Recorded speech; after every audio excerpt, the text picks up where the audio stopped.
अमेरिकी राष्ट्रपति Donald Trump का रेसिप्रोकल टैरिफ आज से होगा लागू। ट्रंप ने चीन और भारत सहित 180 देशों पर लगाया है रेसिप्रोकल टैरिफ। रेसिप्रोकल टैरिफ लागू होने से पहले अमेरिका का चीन पर बड़ा टैरिफ बम फूटा। चीन ने होने वाले आयात पर लगाया 104% का अतिरिक्त टैरिफ।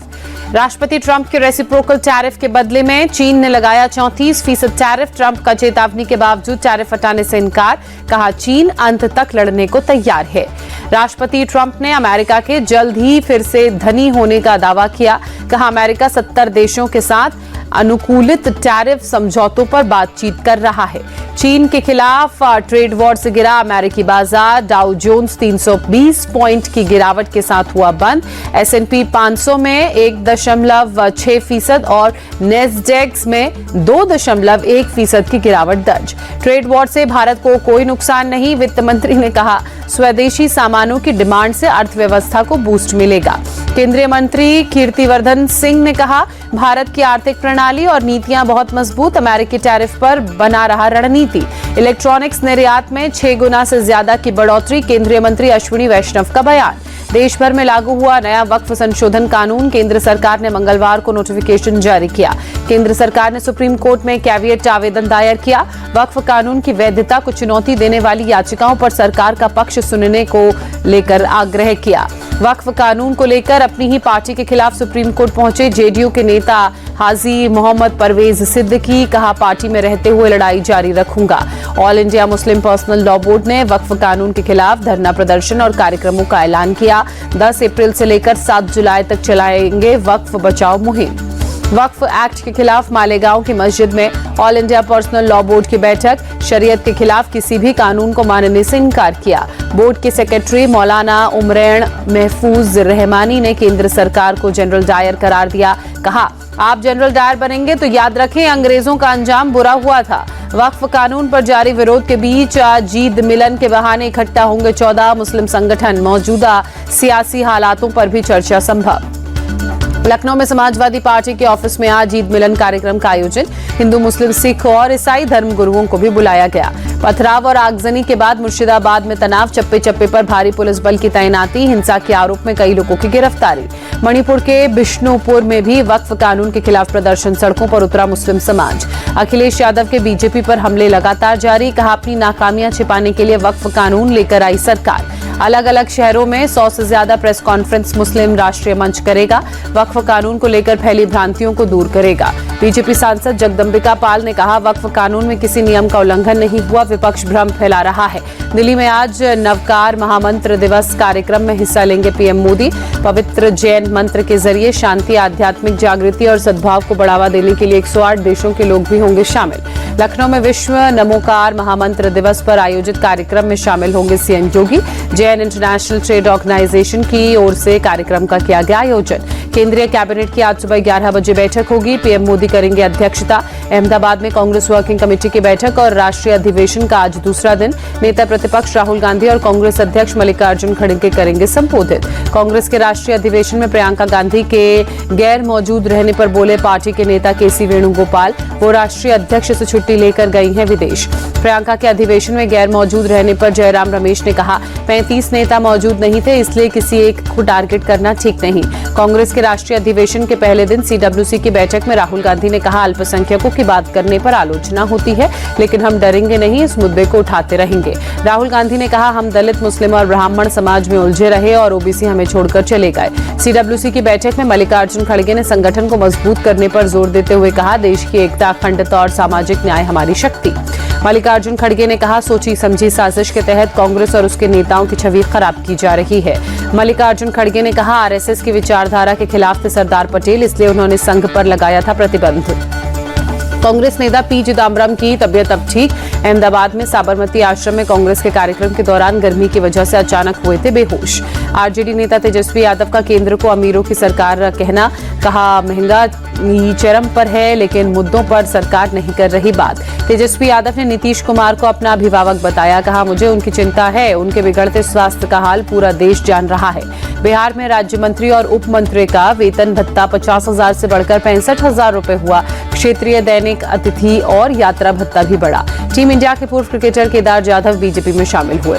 मुंबई में प्रदेश अध्यक्ष चंद्रशेखर बावनकुले की मौजूदगी में सदस्यता ली। कांग्रेस छोड़ शिवसेना यूबीटी में शामिल हुए सहदेव पेटकर मातोश्री जाकर उद्धव ठाकरे की मौजूदगी में पार्टी ज्वाइन की। पूर्व आईपीएस अधिकारी शिवदीप लांडे राजनीति में उतरे, हिंद सेना नाम की पार्टी बनाई। पटना में प्रेस कॉन्फ्रेंस करके ऐलान। शिक्षक भर्ती घोटाले के मामले को लेकर कोलकाता में आज तृणमूल युवा मोर्चा का प्रदर्शन। बीजेपी और सीपीएम पर निशाना साधेंगे कार्यकर्ता। शिक्षक भर्ती घोटाले के मामले में ममता सरकार को बड़ी राहत, सुप्रीम कोर्ट ने सीबीआई जांच रोकी। शिक्षक घोटाले को लेकर राहुल गांधी ने राष्ट्रपति द्रौपदी मुर्मू को खत लिखा, मामले में हस्तक्षेप करने की मांग की।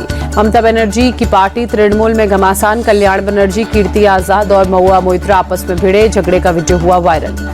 टीएमसी ने सांसदों की लड़ाई की बात मानी। सांसद सौगत राय ने कहा, कल्याण बनर्जी ने महिला सांसद के साथ दुर्व्यवहार किया। झगड़े का वीडियो वायरल होने पर कल्याण बनर्जी ने कहा, अगर दीदी कहें तो मैं गलत हूं तो राजनीति छोड़ दूंगा। सौगत राय पर भी भड़के कल्याण बनर्जी, कहा वो सिर्फ इधर की बात उधर और उधर की बात इधर करते हैं। डेरेक ओब्रायन ने ममता बनर्जी को दी सांसदों की नोकझोंक की ब्रीफिंग। सूत्रों के मुताबिक ममता बनर्जी ने महुआ मोइत्रा को दी पार्टी से निलंबित करने की चेतावनी। यूएई के क्राउन प्रिंस शेख हमदान ने भारत दौरे पर वो आए हैं, जिसका आज दूसरा दिन। मुंबई में आज भारत यूएई के कारोबारियों के साथ बैठक करेंगे। क्राउन प्रिंस ने पीएम मोदी से मुलाकात की, तस्वीरें साझा की। कहा यूएई और भारत के संबंध और मजबूत हुए हैं। रक्षा मंत्री राजनाथ सिंह से भी मिले क्राउन प्रिंस, दोनों के बीच प्रतिनिधिमंडल स्तर की वार्ता हुई। राष्ट्रपति द्रौपदी मुर्मू का पुर्तगाल दौरा हुआ पूरा, स्लोवाक गणराज्य के लिए हुई रवाना। राष्ट्रपति द्रौपदी मुर्मू ने पुर्तगाल की संसद का दौरा किया, सदन में कामकाज को बारीकी से जाना। डीएमके सरकार की विधायक दल की बैठक में एआईएडीएमके शामिल नहीं होगी। एआईएडीएमके ने कहा, नीट पर डीएमके सरकार बैठक कर नाटक कर रही है। संभल हिंसा मामले में सपा सांसद जियाउर रहमान खान से पूछताछ। संभल के नखासा थाने में एसआईटी ने करीब 3 घंटे तक उनसे सवाल जवाब किए। पेशी से पहले जियाउर रहमान बर्क बोले, मुझे न्यायपालिका पर पूरा भरोसा है, पूछताछ में पूरा सहयोग करूंगा। दिल्ली के ओल्ड राजेंद्र नगर में एक तेज रफ्तार आइटन कार ने 6 लोगों को मारी टक्कर। पुलिस ने नशे में धुत ड्राइवर प्रेम कुमार को किया गिरफ्तार। कार में घायल लोगों में 5 यूपीएससी की तैयारी के छात्र शामिल थे। हादसे के बाद भीड़ ने कार में तोड़फोड़ की, ड्राइवर की भी पिटाई। प्रदर्शन कर रहे छात्रों को हटाते वक्त पुलिस ने एक तेज रफ्तार बीएमडब्ल्यू कार को पकड़ा। कार में बियर की बोतल बरामद हुई। गाड़ी में नियमों के खिलाफ था साइलेंसर। मुरादाबाद में जांच करने पहुंचे 4 पुलिस कांस्टेबल्स को दबंगों ने बंधक बनाया, फोर्स ने पहुंचकर छुड़वाया। मुरादाबाद पुलिस ने बंधक बनाने वाले 4 में से 2 लोगों को पकड़ा। गिरफ्तार होने वाले में एक महिला भी शामिल। जयपुर सीरियल ब्लास्ट मामले में 17 साल बाद मिला इंसाफ, 4 दोषियों को उम्र कैद की सजा सुनाई गई। ग्रेनेड ब्लास्ट मामले में पंजाब पुलिस का बड़ा खुलासा, पाकिस्तान में आईएसआईएस ने रची थी हमले की साजिश। जलंधर में बीजेपी नेता के घर पर हमले को लेकर सियासत तेज हुई। केंद्रीय मंत्री रवनीत बिट्टू ने कहा, आम आदमी सरकार में कानून व्यवस्था पूरी तरह से ठप हुई। दिल्ली में हुई उड़ीसा इन्वेस्टर्स मीट में शामिल हुए हरदीप पुरी ने कहा, उड़ीसा की विकास दर देश की औसत विकास दर से ज्यादा। उड़ीसा सरकार और पेट्रोनेट एलएनजी के साथ एमओयू साइन किए। सीएम मोहन चरण मांझी ने कहा, डील से 8,96,000 करोड़ का निवेश होगा प्राप्त। पीआरडी जवानों को यूपी सरकार का तोहफा। सरकार ने ड्यूटी भत्ते में 26% की बढ़ोतरी की। 34,000 से ज्यादा पीआरडी जवानों को लाभ मिलेगा। यूपी का चतुर्मुखी विकास हो रहा है। कैबिनेट बैठक के बाद बोले यूपी के deputy CM Brajesh Pathak. CM Himanta Biswa Sharma ने कहा, असम भारत का सबसे तेज गति से विकास करने वाला राज्य है। असम की जीडीपी विकास दर 7.94% रही है। 4 धाम यात्रा को लेकर उत्तराखंड सीएम की बैठक, यातायात प्रबंधन और तैयारियों पर अधिकारियों से अपडेट लिया। आईपीएल में आज गुजरात टाइटंस और राजस्थान रॉयल्स होंगे आमने सामने। अहमदाबाद में होगा मुकाबला, शाम 7:30 बजे शुरू होगा मैच। प्रियांश आर्या के शतक से पंजाब किंग्स का जोरदार प्रदर्शन रहा। चेन्नई सुपर किंग्स को 18 रन से शिकस्त दी। चेन्नई सुपर किंग्स आईपीएल का लगातार मुकाबला चौथा हारी। पंजाब किंग्स ने चेन्नई सुपर किंग्स को 220 रनों का टारगेट दिया था। रन चेस करने उतरी चेन्नई की टीम 201 रन पर सिमटी। प्रियांश आर्या ने सीएसके के खिलाफ आईपीएल इतिहास का सबसे तेज शतक जड़ा। 39 गेंदों में लगाई सेंचुरी।